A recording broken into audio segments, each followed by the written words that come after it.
오늘은 우리가 교회 절기 가운데 부활주일로 보냅니다. 제가 매년 말씀드리지만 사실 기독교에 있어서 부활주일은 가장 중요한 절기라고 할 수 있습니다. 왜냐하면 우리들의 신앙이 이 부활의 신앙이거든요. 부활이 중요한 이유는 예수님이 십자가에 못 박혀 죽으시고 그냥 끝났으면 죄사함은 됐을지 모르겠지만 생명을 얻을 수는 없습니다. 그런데 예수님은 십자가에 못 박혀 죽으신 것으로 끝나는 것이 아니라 죽은 지 3일 만에 다시 부활하셔서 우리의 모든 죄를 대속하셨고 더불어 부활과 함께 우리들에게 생명을 주셨습니다. 그래서 우리가 예수 그리스도를 믿는 이 기독교 신앙을 부활의 신앙이라고 이야기하는 건 곧 생명이 있는 신앙이고 살아있는 신앙을 의미합니다. 그래서 우리가 부활주의를 보내면서 나를 살리신 주님, 나에게 그 생명을 주신 그 주님께 감사함으로 이 부활의 신앙을 간직하는 저와 여러분이 되길 주의 이름으로 축원합니다. 오늘 말씀은 베드로 사도가 흩어져 있는 성도, 그걸 디아스포라라고 하는데 이 디아스포라 그리스도인들에게 보내는 편지로서 그 서두를 기록한 내용입니다. 이 서두에서 그들을 위로하면서 베드로 사도는 그들이 흩어져 있는 가운데 그리스도인들의 믿음의 본질을 잊지 않아야 된다는 생각에 그 믿음의 본질에 대해서 말씀하고 있습니다. 특히 오늘 우리가 읽은 3절에서는 특별히 하나님이 어떤 분이신가에 대해서 이야기하고 있는데 우리 3절 말씀을 다시 한번 봉독해 봅니다. 시작. 우리 주 예수 그리스도의 아버지 하나님을 찬송하리로다. 그의 많으신 긍휼대로 예수 그리스도를 죽은 자 가운데서 부활하게 하심으로 말미암아 우리를 거듭나게 하사 산 소망이 있게 하시며. 베드로는 하나님에 대해서 5가지를 말하고 있습니다. 먼저 첫 번째는 하나님이 예수 그리스도의 아버지 하나님이라는 사실이에요. 자, 하나님께서 예수 그리스도의 아버지라는 것은 예수 그리스도를 믿는 우리들의 아버지도 된다라는 것을 의미하거든요. 그래서 예수 그리스도를 믿으면 하나님은 우리 아버지가 되어주신다라고 말씀을 하고 있습니다. 이 하나님이 우리 아버지가 되어주신다라는 건 굉장히 중요한 사실을 이야기하고 있습니다. 왜냐하면 우리와 하나님의 관계가 아버지와 자녀의 관계로서 이거는 뗄 수 없는 관계. 그러면 하나님은 우리의 아버지가 되어주시기 때문에 우리들에게 모든 것을 주실 수 있는 분이라는 것을 의미합니다. 그래서 로마서에서 사도 바울은 하나님과 우리들의 관계, 예수 그리스도를 믿는 우리들의 관계에 대해서 이렇게 이야기하고 있습니다. 로마서 8장 14절에서 16절을 제가 봉독해 드리겠습니다. 무릇 하나님의 영으로 인도함을 받은 사람은 곧 하나님의 아들이라. 너희는 다시 무서워하는 종의 영을 받지 아니하고 양자의 영을 받았으므로 우리가 아빠 아버지라고 부르짖느니라. 성령이 친히 우리의 영과 더불어 우리가 하나님의 자녀인 것을 증언하시나니. 사도 바울은 하나님의 영으로 인도하심을 받은 사람, 곧 성령으로 거듭난 사람을 하나님의 아들이며 하나님의 양자의 영을 받았기 때문에 예수 그리스도를 믿는 자들은 하나님을 아빠 아버지라 부를 수 있다라고 말씀하고 있습니다. 그리고 하나님의 자녀가 된 우리에 대해서 누가 보증하냐? 성령이 친히 우리가 하나님의 자녀인 것을 증언하신다라고 기록하고 있습니다. 여러분들 생각해 보십시오. 하나님이 나의 아버지가 된다라는 것, 우리 성도님들 어떤 의미로 다가오십니까? 아버지에게 막강한 힘이 있고 막강한 능력이 있다라고 하면요, 그 아들은요 엄청난 자신감을 갖고 살아갑니다. 물론 세상적인 기준 말고요. 세상적 기준 아버지가 능력이 있었더니 자식들이 다 그냥 망나니로 살더라고요. 그런데 원래 의미는 그게 아니거든요. 아버지에게 막강한 힘과 능력이 있으면 그 아들은요 실패를 두려워하지 않아요. 왜요? 아버지가 든든하니까. 하나님이 우리의 아버지가 된다는 건 우리가 예수 그리스도를 믿는 자로서 우리는 확고한 이 정체성을 가지고 자신 있게 세상 가운데 살아갈 수 있음을 의미합니다. 베드로가 하나님에 대해서 두 번째 강조한 것은 긍휼이 많다라는 거예요. 이 긍휼은 헬라어로 엘레오스라는 단어를 사용하고 있는데 이것의 사전적인 의미는 긍휼, 자비, 연민을 의미합니다. 특히 신약 성경에서 말하는 하나님의 긍휼은요, 범죄자에 대한 너그러움과 동정심을 의미해요. 하나님께 긍휼이 많다라는 건 하나님은 죄인을 마지막 때에는 심판하시겠지만 심판 이전에 그들에게 자비와 연민을 베풀어 주시고 너그러움과 동정심을 베풀어 주셔서 죄인의 모든 죄를 용서해 주시는 하나님이라는 것을 신약 성경은 강조하고 있습니다.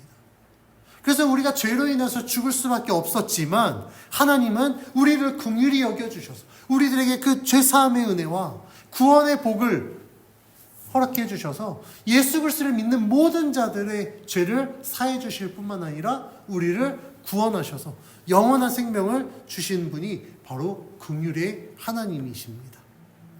베드로가 하나님에 대해서 강조한 세 번째는요, 예수 그리스도를 죽은 자 가운데서 부활하게 하셨다라는 겁니다. 이게 굉장히 중요한 사실이에요. 오늘 우리가 부활절을 보내면서 이게 우리들에게 핵심인데, 예수 그리스도를 어떻게 하셨다고요? 죽은 자 가운데서 부활하게 하셨다고요. 예수님의 죽으심과 부활은 하나님의 구원의 하이라이트입니다. 예수 그리스도가 죽으심으로 말미암아 죄인 되었던 우리들의 모든 죄를 다 사해 주셨어요. 그리고 그것을 끝나는 것이 아니라 부활하셔서 우리들에게 생명을 주신 겁니다. 모든 죄와 사망의 권세 가운데 승리하신 예수님께서 우리도 동일하게 승리하게 하셨다라는 거예요. 그래서 예수 그리스도를 믿는 자들에게는 정죄함이 없습니다. 이 정죄함은 실패를 의미하거든요. 패배의식을 의미해요. 근데 예수 그리스도를 믿음으로 말미암아 모든 죄가 대속된 우리들은요, 더 이상 패배의식을 가질 필요가 없습니다. 왜요? 예수님으로 말미암아 우리가 모든 죄와 사망의 권세 가운데 이겼거든요. 승리한 자가 왜 패배의식을 갖겠습니까? 승리한 자는요, 승리를 만끽하면 됩니다. 그 승리한 삶을 영위하면 되는 겁니다. 그래서 우리가 예수 그리스도를 믿으면 죄와 사망의 권세 가운데 예수님이 모든 것들을 승리하셨기 때문에 우리에겐 더 이상 정죄함이 없는 거예요. 패배의식을 가질 필요가 없다라는 겁니다. 예수님을 믿으면 우리도 예수님과 같이 승리한 자로 살아갈 수 있습니다. 그래서 베드로가 강조한, 하나님에 대해 강조한 네 번째는요, 그렇기 때문에 우리를 거듭나게 하셨다. 예수 그리스도를 믿는 자들은요, 하나님이 우리를 거듭나게 하셨습니다. 예수 그리스도를 믿기 전에는 우리가 죄와 사망의 권세 가운데 있었어요. 진노의 자녀였다.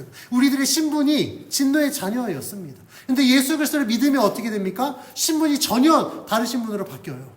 죄와 사망의 권세가 아니라 생명으로 옮겨졌고, 진노의 자녀가 아니라 거룩하신 하나님의 자녀로 신분이 완전 바뀌어버립니다. 그래서 하나님께서 예수 그리스도로 말미암아 우리를 거듭나게 하셨다라는 건 우리들의 신분이 바뀌었다라는 것을 의미하고 우리들의 삶이 전혀 다른 삶으로 바뀌었음을 의미합니다. 이전에는 죄와 사망의 권세 가운데 아무런 의미 없이 살아갔던 우리들의 삶이 이제는 영원한 생명을 얻은 자로서 하나님의 나라를 약속받은 자로 살아갑니다. 그래서 다섯 번째 강조한 것, 우리에게 산소망이 있게 하셨다라고 기록하고 있습니다. 예수님을 믿는 자들에게 산소망은 무엇일까요? 예수님으로 말미암은 산소망은 두 가지가 있습니다. 첫 번째는 예수님을 믿음으로 말미암아 우리에게 하나님이 영생을 주셨습니다. 그러니까 죽지 않고 영원한 생명을 주셨다는 것. 이것이 우리들에게 소망이 됩니다. 두 번째 소망은요, 우리가 하나님 나라의 백성으로 하나님이 삼아 주셨기 때문에 영원한 그 하나님의 나라를 유업으로 받을 수 있다는 소망이 있습니다. 이 예수님을 믿는 자들에게 주어진 이 산소망은요, 우리들에게 복음입니다. 왜냐하면 하나님을 믿지 않는 자들의 삶을 보면 세상의 것에 좌지우지돼요. 세상의 것을 갖고 있으면 막 자신이 있지만 갖고 있었던 거 잃으면 마치 정말 세상 다 산 사람처럼 다 포기해버립니다. 사람들이. 막 재산 갖고 있다가 어떤 투자에 실패한 사람들 보면 심한 사람은 스스로 목숨을 끊어버리더라고요. 투자에 실패했다고. 투자에 실패했다고 인생 끝났습니까? 아니거든요. 그런데 마치 그거에 뭐 자신의 인생을 다 걸었으니까 그걸로 다 될 줄 알았는데 안 되다 보니 소망을 잃고 그냥 포기해버립니다.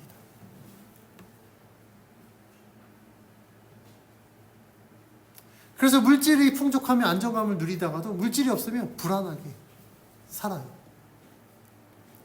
막 권력 가진 자들은요, 권력을 갖고 막 모든 것을 다 할 수 있는 것처럼 막 살다가도 권력을 상실하면, 모르겠어요. 요즘엔 권력 상실해도 뻔뻔해지긴 하긴 하던데, 권력 잃으면 마치 막 다 잃은 것처럼 막 그렇게 돼버리더라고요. 그런데 예수 믿는 자들은 그렇지 않습니다. 왜냐하면 우리들의 삶은 이 현실에서 살아가는 삶이지만 우리들의 삶의 목적이 세상의 것에 있지 않거든요. 그러니까 세상의 것을 갖고 있든 갖고 있지 않든 그거에 상관없이 살아갑니다. 그리고 우리들에게 약속하신 그 하나님의 약속을 붙들고 살아갑니다. 비록 세상의 것이 없다 할지라도 우리를 인도하시는 그 주님이 우리들의 참 목자이시기 때문에 하나님을 믿고 의지합니다. 그래서 주님이 우리들에게 이렇게 말씀하십니다. 마태복음 6장 31절 32절 말씀에 그러므로 염려하여 이르기를 무엇을 먹을까 무엇을 마실까 무엇을 입을까 하지 말라. 이는 다 이방인들이 구하는 것이라. 너희 하늘 아버지께서 너희에게 이 모든 것이 있어야 할 줄 아신다라고 말씀하고 계세요. 예수 믿는 자들에게 세상의 것 때문에 염려하지 말래요. 왜요? 하나님이 우리들의 이 모든 것이 필요한 것을 아신다라고 말씀하고 있습니다. 그래서 주님이 말씀하십니다. 들에 핀 꽃이나 공중에 나는 새를 보라. 야, 들에 핀 꽃, 공중에 나는 새도 하나님 아버지께서 먹이시는데 너희들이 그것보다 더 소중하지 않냐? 그러면 하나님이 너희들을 책임져 주시지 않겠느냐? 라고 말씀하십니다. 그래서 예수 그리스도를 믿는 자들은요, 세상의 것으로 인해서 근심하지 않습니다. 염려하지 않아요. 왜냐하면 하나님이 다 책임져 주시기 때문입니다. 그래서 하나님을 믿는 자들에게 주어진 가장 큰 선물이자 은혜는 소망이 있는 삶입니다. 우리의 삶 가운데 모든 필요를 채우시는 하나님, 우리를 구원하신 하나님, 그리고 우리가 거할 영원한 하나님의 나라에 대한 소망을 갖고 살기 때문에 이 세상에 있는 것, 그거 있으면 좋겠지만 없어도 괜찮아. 왜냐하면 하나님이 책임져 주시니까. 그래서 그 소망으로 살아가기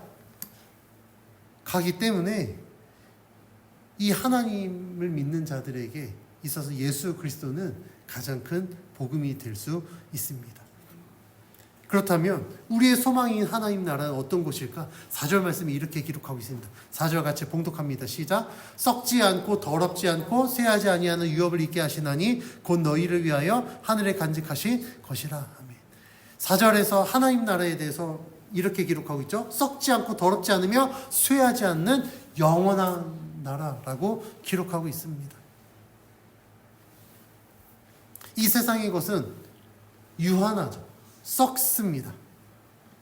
더러워지기도 하고요. 쇠합니다. 쓰고 쓰면 닳고 닳아서 없어져요. 그런데 하나님 나라는요, 그렇지 않대요. 썩지 않습니다. 더러워지지도 않아요. 그러니까 선백에 가장 깨끗하고 고결하다. 그리고 쇠하지 않습니다. 없어지지 않는다라는 거예요. 그런데 그 유업을 하나님이 예수 믿는 우리들에게 있게 하셨다. 그리고 그 유업을 어떻게 하셨다? 4절 말씀에 하늘에 간직하셨다라고 말씀하고 있습니다. 이 유업을, 우리가 받아야 될 유업을 하늘에 간직했다라는 건 가장 안전한 곳에 가장 완전한 방법으로 지켜주고 있다라는 것을 의미합니다. 여러분들에게 만약에 현금으로 한 1억이 있다고 생각해 보십시오. 여러분들 그 1억 들고 대중교통 이용해서 이동하실 수 있겠어요? 그래 본 적이 없어서 잘 모르시겠죠? 현금 한 1,000만 원만 부동산 계약하거나 계약한다고 현금 1,000만 원만 들고 가도 온 마음과 신경이 다 현금 가방에 아마 있을걸요?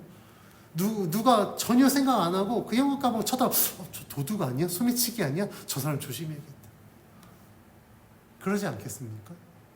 그런데 그 현금을 가장 안전한 업체가 해주겠다 라고 한다면 모르겠습니다. 그것도 못 믿을지 모르겠지만, 아니면 그 현금을 내가 정말 그 누구도 부실 수 없는 가장 튼튼한, 나만 열 수 있는 가장 안전한 금고에 담겨져 있다라고 하면 그냥 지퍼 달린 가방에 담는 것보다 좀 더 안정적이지 않을까요?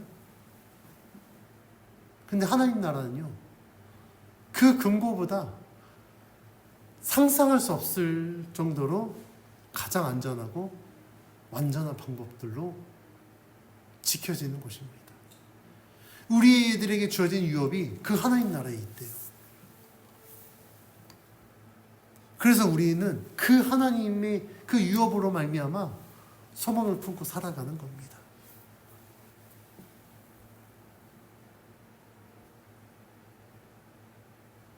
그래서 예수 그리스도를 믿는, 이 부활의 신앙을 믿는 구원받은 자들에게 하나님께서 또 다른 소망을 우리들에게 주십니다. 그 내용이 5절 말씀에 기록되어 있는데 우리 5절 같이 한번 봉독해 봅니다. 시작.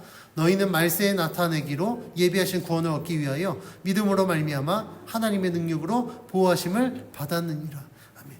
하나님이 우리들에게 주신 또 다른 소망은 무엇이냐면 마지막 때에 말세에 나타나기로 예비하신 구원을 얻기 위하여 믿음으로 말미암아 하나님의 능력으로 우리를 보호해 주신대요. 이게 우리들에게 소망입니다. 우리를 보호해 주신답니다. 가장 능력의 하나님께서 보호해 주신대요. 그럼 말세 때 어떤 일들이 일어납니까? 우리가 복음서에 보면 마지막 때에 나타난 징조들에 대해서 온갖 환난과 기근과 막 핍박, 예수 믿는 자들을 엄청나게 핍박할 겁니다. 적그리스도가 나타나서 우리를 미혹할 뿐만 아니라 심지어는 내 부모가 자식을 죽이고 형제가 형제를 죽이고 자식이 부모를 죽이는 이런 말도 안 되는 일들이 나타날 거라고 복음서에 기록하고 있어요. 예수를 부인하면 살 수 있는데 예수님을 믿으면 마지막 때에 죽을 수도 있다니까요. 엄청난 핍박을 받을 수 있습니다. 그런데 염려하지 마라. 왜요? 마지막 때 하나님의 능력으로 우리를 보호해 주신대요. 그래서 우리는 이 하나님의 보호하심으로 말미암아 소망을 품고 살아가게 되는 겁니다.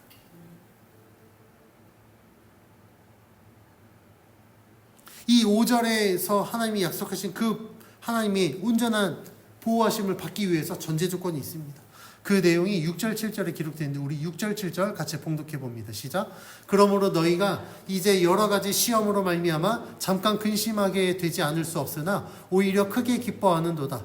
너희 믿음의 확실함은 불로 연단하여도 없어질 금보다 더 귀하여 예수 그리스도께서 나타나실 때에 칭찬과 영광과 존귀를 얻게 할 것이니라. 아멘.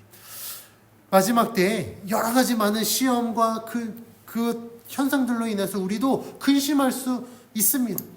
그러나 염려하지 말래요. 왜요? 기뻐하랍니다. 왜냐하면 마지막 때에 주의 성령께서 우리가 무엇을 말하고 어떻게 행동해야 될지 지혜를 주실 것이거든요.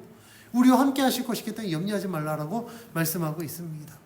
그걸 기뻐하래요. 왜냐하면 우리의 믿음의 확실함은 불로 연단하여도 없어질 금보다 더 귀하여 예수 그리스도께서 나타나실 때에, 다시 말하면 예수님이 재림하실 그때에 칭찬과 영광과 존귀를 얻게 할 것이기 때문입니다. 우리가 믿음을 지키면 예수님이 다시 오셨을 때 우리를 가장 존귀한 자로 영광받을 존재로 여겨주신다라는 거예요. 이게 우리들에게 소망입니다. 이게 우리가 믿음을 지켜야 될 이유가 되는 거예요.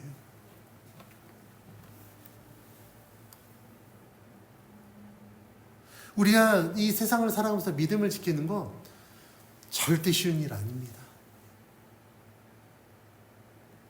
믿음을 갖는 순간 우리들은 엄청난 고민을 할 수밖에 없어요. 왜냐하면 이전에는 그 세상의 것 즐기는 거 아무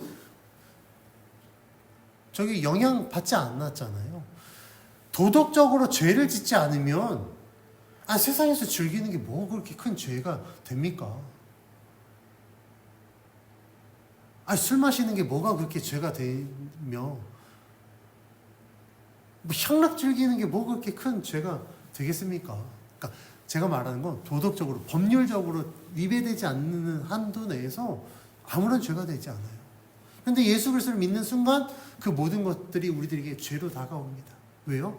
주님이 우리들에게 말했거든요. 우리를 거룩한 성전으로 여겨라. 다시 말하면 그거는 내 자신을 위하여서 하는 모든 행위들이 하나님 앞에 죄가 될 수 있다는 겁니다. 예수 믿지 않는 사람들이 저한테 물어보더라고요. 술 마시는 게 왜 죄입니까? 어디서 들은 풍어로 있어서 취하지만 않으면 되는 거 아니에요? 취하지 말라고 했지 마시지 말라는 얘기 안 했잖아요. 그래서 제가 이야기합니다. 술뿐만 아니라 그게 오락이 됐든 게임이 됐든 뭐가 됐든지 간에 하나님을 잊어버릴 만큼 나 자신을 위해서 하는 모든 행위가 다 죄가 될 수 있다. 그게 술이면 술을 끊어야 되고, 그게 지나친 과도한 취미면 끊어야 되고, 과도한 운동이면 그거 끊어야 된다. 어떤 사람들 자기 외모 꾸미는 거에 혈안을 올린 사람들 있잖아요. 이 엄청난 외모에 사람들이 인정해주고 열광하는 거에 외모 꾸미려고 하는 사람들이 있다면 그게 그 사람의 우상이 되는 거예요. 그게 술 마시고 담배 피고 마약하고 이런 거랑 똑같은 죄가 될 수 있다고요. 그래서 예수 믿는 거 절대 쉽지 않습니다. 그런데 예수 믿는 자들에게 하나님의 복이 임하는 이유는 그 예수님을 믿는 믿음 때문에 아무렇지도 않게 할 수 있는 것들을 내가 끊어버리는 거예요. 절제하는 겁니다. 그 가운데 하나님의 은혜를 경험하게 되는 거예요. 아무렇지도 않게 행했던 내 삶의 그런 모든 행위들이 이제 예수 그리스도를 믿는 믿음 때문에 내가 절제하고 끊어버린다면 하나님은 그 믿음을 보시고 그 사람을 하나님이 칭찬하실 것입니다. 기뻐하실 겁니다. 이전에 너가 행했던 거 나 때문에 너가 절제하는구나. 나 때문에 너가 그걸 멀리하는구나. 고맙다. 그 믿음 내가 지켜줄게. 라고 하나님이 인정해 주실 겁니다. 그러면 오늘 말씀에 기록된 것처럼 예수님이 다시 오실 그때 우리를 칭찬하실 뿐만 아니라 영광과 존귀를 얻게 하셔서 하나님의 보좌 우편에 우리를 앉게 하시고 하나님 나라의 백성으로 살아가게 하실 줄 믿습니다. 그래서 우리가 이 예수 그리스도의 부활을 우리는 믿어야 됩니다. 물론 믿고 있겠죠. 그 부활이 이 부활주일 뿐만 아니라 정말 다시 오실 그날까지 우리는 이 부활의 신앙을 가지고 살아야 됩니다. 예수 그리스도의 부활은 우리들에게 생명입니다. 우리를 승리케 하신 복음입니다. 그래서 우리가 이 예수 그리스도의 부활의 신앙으로 살아갈 때에 우리는 모든 죄와 사망의 권세로부터 이길 수 있습니다. 영원한 생명을 갖고 살아있는 그리스도인으로 살 수 있습니다. 뿐만 아니라 하나님이 우리들에게 약속하신 영원하신 그 하나님의 나라에 소망을 두고 살아가며 이 땅 가운데 소망 없이 살아가는 자들에게 복음을 증거하는 믿음의 성도가 될 줄 믿습니다. 그래서 우리는 부활의 주님, 우리에게 생명을 주신 예수 그리스도를 믿는 온전한 믿음을 간직해야 됩니다. 그 믿음을 가졌을 때 오늘 말씀 7절에 기록된 것처럼 예수님이 다시 오실 그날에 우리를 칭찬과 영광과 존귀를 얻게 하시고 영원한 하나님의 나라로 인도하실 줄 믿습니다. 그 믿음으로 승리하며 살아가는 저와 여러분이 되시길 주의 이름으로 간절히 축원합니다.